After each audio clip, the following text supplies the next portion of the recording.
तय करना होगा ना कि वो नाहिद हसन जैसे लोगों के साथ है या दूसरी तरफ है। आप बात कर रहे हैं तो मैं सवाल खड़ा करूंगा, संगीत सोम जी कौन से गंगा जल से धुल कर आए, योगेश धामा कौन से गंगा जल से धुल के आए, नंद किशोर गुर्जर कौन से गंगा जल से धुल के आए, सुरेश राणा कौन से गंगा जल से धुल कर आए, जवाब दे दीजिएगा, फिर मैं शिवम त्यागी के पास जाऊंगा। अच्छा, मैं केशव प्रसाद मौर्य कौन से गंगा जल से धुल कर आए, तमाम लोगों की फहरिस्त है। मैं उदाहरण के तौर पे भी बहुत सारे नाम चलिए ठीक है। संजय शोकर कांग्रेस पार्टी से, पहले उनका एक comment, Sanjay shocker Congress party से, उसके बाद शिवम भाई मैं आपके पास आऊंगा। संजय जी, ये जो डोरे डाल रही है बीजेपी पश्चिमी उत्तर प्रदेश में, क्या सीन लग रहा है? क्योंकि जाट किस तरफ है, उधर कॉम्बिनेशन है जाट मुसलमान, अखिलेश और आरएलडी, बीजेपी डोरे डाल रही है। देखिए, ये तो बीजेपी की पुरानी आदत है, बार बार वो टीवी चैनल पे या पूरे देश के सामने बात करते हैं, हम जातपात की धर्म की बात नहीं करते, हम चुनाव डेवलपमेंट पे, रोजगार पे, भ्रष्टाचार और जिस तरह उन पे नहीं लड़ते। लेकिन ये आज की मीटिंग ने ये साबित कर दिया कि बीजेपी जिस तरीके से छोटी हरकत, छोटी राजनीति कर रही है, जातियों के हिसाब से आप देखिए वो नेताओं को इकट्ठा कर करके वो मीटिंगें कर रही है। और ये आप देखना, जब ये आज अमित शाह जी वहां पे आ गए, आप जब वो 1 साल तक ये किसान जब सड़कों पे बैठा हुआ था, बॉर्डर पे बैठा हुआ था, तब इनको याद नहीं आई अमित शाह जी को इनसे मुलाकात करने की।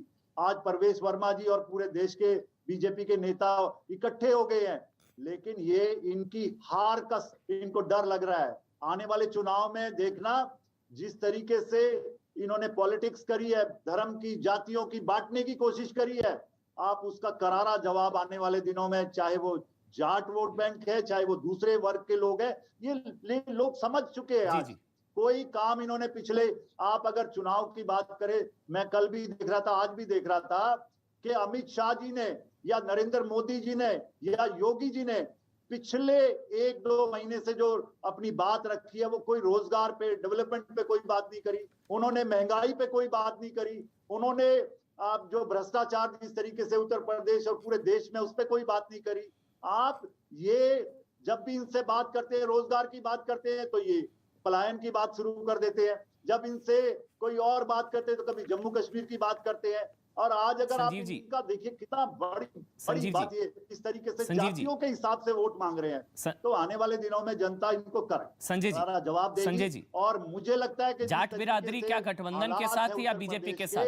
मेरा सवाल है ये, जो जाट बिरादरी है, मेरा भी एरिया बिल्कुल लगता हुआ है उत्तर प्रदेश के साथ, लगता हुआ है। हाँ, इसलिए आपसे पूछ रहा हूँ, कैराना, शामली, बागपत, क्या जाट बिरादरी एसपीआरएलडी गठबंधन के साथ है? वहां पर जाट देखना किस तरीके आप बेहतर बता सकते हैं। संजय जी, मेरा सवाल अगर आप तक पहुंच पा रहा है, बेरोजगारी पे लोग वोट डालेंगे। संजय जी, जाट बिरादरी एसपीआरएलडी गठबंधन के साथ है क्या आपके हिसाब से? अमन जी, आप मुझे पूछ रहे हैं? संजय शोकर, संजय जी आपसे ही मेरा सवाल है, क्या जाट बिरादरी फिर गठबंधन के साथ है एसपीआरएलडी?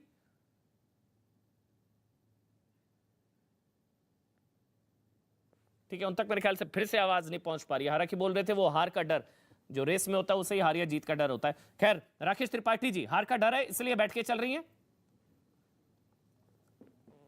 नहीं, देखिए, भारतीय जनता फिर शिवम आ रहा हूं। सभी राजनीतिक, सभी अलग अलग जो सामाजिक संगठन है, सभी सामाजिक संगठनों के साथ, सामाजिक प्रतिनिधियों के साथ हम लगातार संवाद करते हैं। इससे पहले ब्राह्मण प्रतिनिधियों के साथ मुलाकात की थी, जाट प्रतिनिधियों के साथ मुलाकात की है। स्वयं भारतीय जनता पार्टी के केंद्रीय नेता, चाहे जगत प्रकाश नड्डा जी हमारे राष्ट्रीय अध्यक्ष हो, या केंद्रीय गृह मंत्री अमित शाह जी हो, उत्तर प्रदेश के मुख्यमंत्री योगी आदित्यनाथ जी हो, या डिप्टी सीएम केशव मौर्य जी, दिनेश शर्मा जी हो, अनुराग ठाकुर जी हो, हम दरवाजे तक पहुंच करके अपनी उपलब्धियों का पॉम्पलेट कार्ड पहुंचा रहे हैं। हम जनता से वोट करने की अपील कर रहे हैं। मेरा सवाल है कि राहुल गांधी जी कहां है? कहां है प्रियंका वाड्रा जी? कहां है मायावती जी? कहां है अखिलेश यादव जी? क्यों नहीं जनता के बीच में जाने की हिम्मत जुटा पा रहे हैं? क्यों नहीं जनता के दरवाजे तक पहुंच करके अपनी उपलब्धियां या हमारी सरकार की खामियां बता पा रहे हैं? क्यों नहीं जनता के बीच में आश्वस्त है तो डोरे क्यों डाल रहे हैं? जीत को लेकर इतने आश्वस्त है तो जयंत चौधरी को ऑफर क्यों दे रहे हैं? जीत अगर आपको लग रहा है आप ही के साथ हैं वो, और जाट आपके साथ हैं, तो फिर क्यों ऑफर दे रहे हैं? आ जाओ, साथ आ जाओ, दरवाजा खुला हुआ है। नहीं, बिल्कुल हमने कोई साथ नहीं लिया, हम बिल्कुल उनको कोई आमंत्रित नहीं कर रहे, पहली बात स्पष्ट कर दूं। नहीं, आमंत्रित किया है, आपने सुना नहीं है बयान? जाट बीजेपी के साथ जयंत ने गलत रास्ता चुना। नहीं, आप प्रवेश वर्मा ने कहा कि दरवाजे खुले हुए हैं, चुनाव के बाद भी संभावना है। प्रवेश वर्मा ने कहा बिल्कुल खुले रहेंगे भाई। भारतीय जनता पार्टी कभी भी दरवाजे बंद नहीं रखती है, हम हमेशा दरवाजे खुले रखते हैं। लेकिन जयंत चौधरी जी ने गलत राह पकड़ी है, जयंत चौधरी जी ने को जनता रिजेक्ट कर देने का काम करेगी। वो भाजपा को रिजेक्ट नहीं कर रहे हैं, जनता उनको रिजेक्ट कर देगी, और रिजेक्ट हो जाने के बाद भी अगर उन्हें लगेगा तो भारतीय जनता पार्टी के दरवाजे तब भी उनके लिए रिजेक्ट करना है तो आप क्यों ऑफर दे रहे हैं? कहा ना आप भारतीय जनता पार्टी जनता हमेशा ने सबका रिजेक्ट सहयोग करना है लेकर तो के आप क्यों चलेगी। ऑफर दे रहे हैं? तय कर लीजिए जाट उनके साथ है या नहीं है। हम तो अगर नहीं है तो उनको सबका ऑफर क्यों सहयोग दे रहे लेकर के हैं? चलेंगे। और अगर है तो आपको नुकसान हो रहा है। देखिए दो ही चीजें हैं ना, नहीं, या तो जाट उनके साथ अमन है जी, तो जाट अमन उनके जी, साथ नहीं, नहीं है। बिल्कुल- अगर बिल्कुल जाट उनके स्पष्ट- साथ हैं तो आपको नुकसान हो रहा है, नहीं, और अगर जाट उनके साथ नहीं है तो उनको ऑफर क्यों दे रहे हैं? तय कर लीजिए।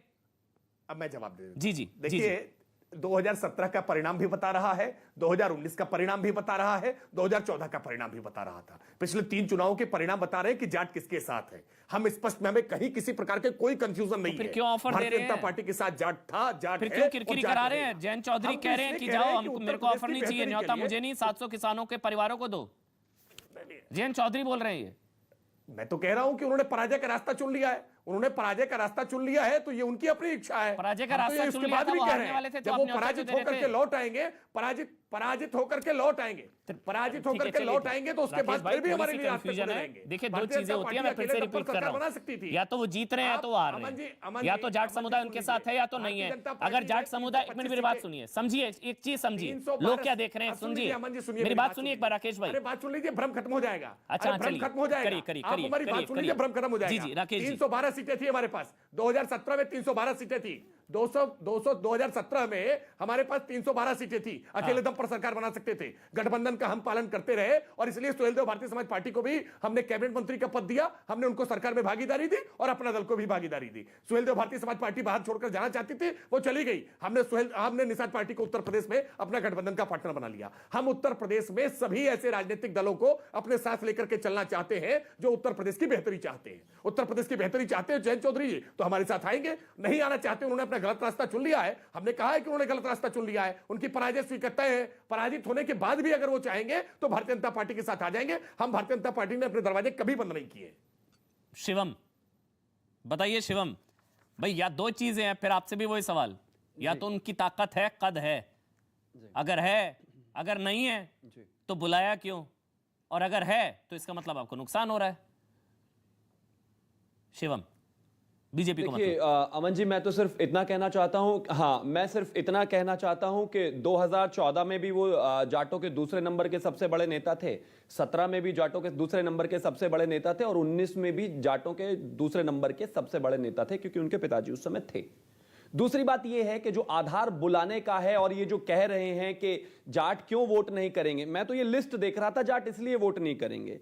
आदिल चौधरी मेरठ से, दक्षिण विधानसभा से गुलाम मोहम्मद, सिवालखास से रफीक अंसारी, मेरठ शहर से शाहिद मंजूर किठौर से, असलम चौधरी धोलाना से, बागपत से अहमद हमीद, कैराना से नाहिद हसन, सिवाना से दिल नवाज, बुलंदशहर से हाजी यूनुस। आप मुझे एक चीज बताइए, ये तो जाट बेल्ट है, कहां है जाट इसमें? क्यों वोट करेगा जाट, और क्यों नहीं, क्यों साथ में जाए वो उनके? अब आपने कहा कि अगर वो ताकतवर हैं तो नुकसान करेंगे, और अगर आप उनके पास जा रहे हैं तो कहीं ना कहीं मेरा मानना है कि उत्तर प्रदेश की सरकार को और भारतीय जनता पार्टी को कम से कम 25 करोड़ में हर एक व्यक्ति के पास जाना ही चाहिए समर्थन जुटाने, और कहीं कोई दो राय नहीं है। मैं कहता हूं वो कमजोर हैं, वो ताकतवर हैं, वो वोट इन्फ्लुएंस कर सकते हैं या नहीं कर सकते हैं, लेकिन हर संभव प्रयास किया जाना चाहिए। अच्छा, लेकिन वैसे हाँ, कर इतना सकते हैं, नहीं जरूर कर है सकते हैं? कि जाट वोटर राष्ट्रवादी वोटर है। वैसे कर सकते हैं, नहीं जी? कर सकते हैं शिवम?